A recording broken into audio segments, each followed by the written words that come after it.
Shalom generasi muda, kembali lagi bersama saya Jididia Bezaleel. Dan hari ini ada satu topik yang saya mau bahas, yaitu adalah berada di dalam tangan Tuhan. Mungkin seringkali ada beberapa orang yang bilang bahwa kita harus jadi pahlawan bagi orang lain. Tapi ada satu tipe pahlawan yang tidak butuh kekuatan super, tidak butuh bisa terbang, yaitu menjadi pahlawan imannya Tuhan. Bagaimana jadi pahlawan imannya Tuhan? Pertama, mungkin di film-film ada satu momen yang mengubah hidup seseorang menjadi superhero.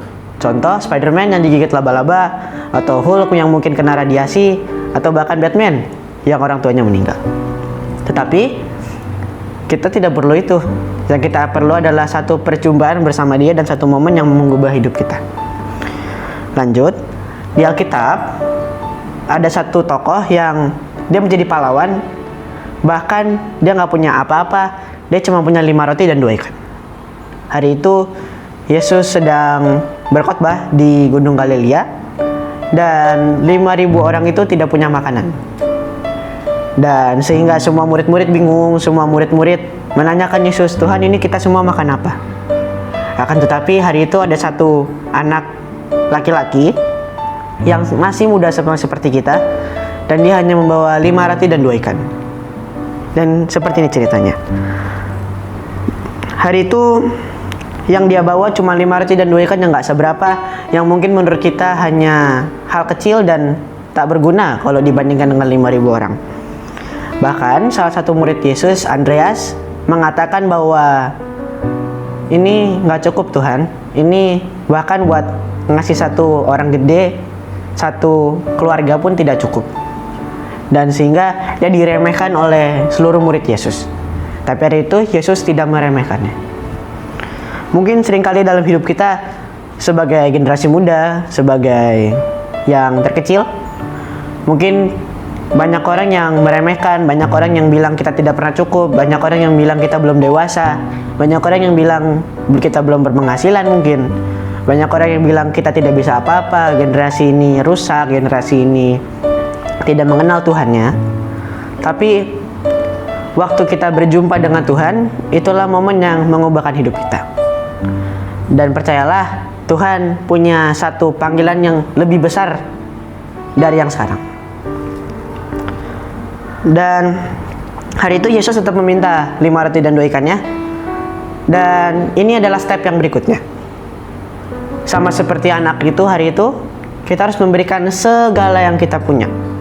Mungkin hari itu 5 roti 2 ikan itu adalah segala yang dia punya. Semua makan siangnya, semua makan paginya mungkin bahkan semua makanannya untuk 2 hari. Tapi waktu kita memberikan segalanya untuk Tuhan, di dalam tangan Tuhan, itu akan menjadi sesuatu yang besar. Mungkin waktu di generasi muda saat ini, kita suka yang namanya diremehkan, kita suka yang namanya minder, kita yang suka namanya insecure. Tapi waktu kita memberikan semua yang kita punya, walaupun itu kecil, mungkin itu hanya waktumu, mungkin itu hanya energimu, tapi ketika di tangan Tuhan itu menjadi sesuatu yang bahkan bisa memberikan 5.000 orang makan. Tetap bukan dengan kekuatan kita, bukan dengan gagah kita, tapi dengan intervensi dan tangan Tuhan yang menolong kita. Seperti contoh, mungkin satu botol air di Indomaret mungkin harganya cuma 5.000, 6.000. Di airport mungkin harganya lebih mahal, 20.000. Tapi di hotel bintang 5 mungkin harganya bisa 50.000 bahkan sampai 100.000. Dengan botol yang sama, dengan isi yang sama yaitu air, tapi jika ditempatkan di sesuatu yang berbeda akan jauh lebih berharga. Sama seperti hidup kita, mungkin kita merasa bahwa hidup kita tidak berharga, mungkin kita merasa hidup kita nggak pernah cukup. Tapi itu hanya tentang di mana kita ditempatkan.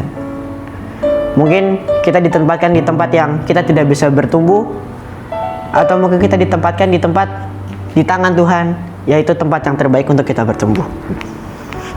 Dan mungkin siang hari ini dengan firman yang sangat pendek, saya berharap saya bisa sekali lagi memotivasi kita untuk beriman untuk meraih mimpi-mimpi, dan bahkan menjadi perpanjangan tangan Tuhan.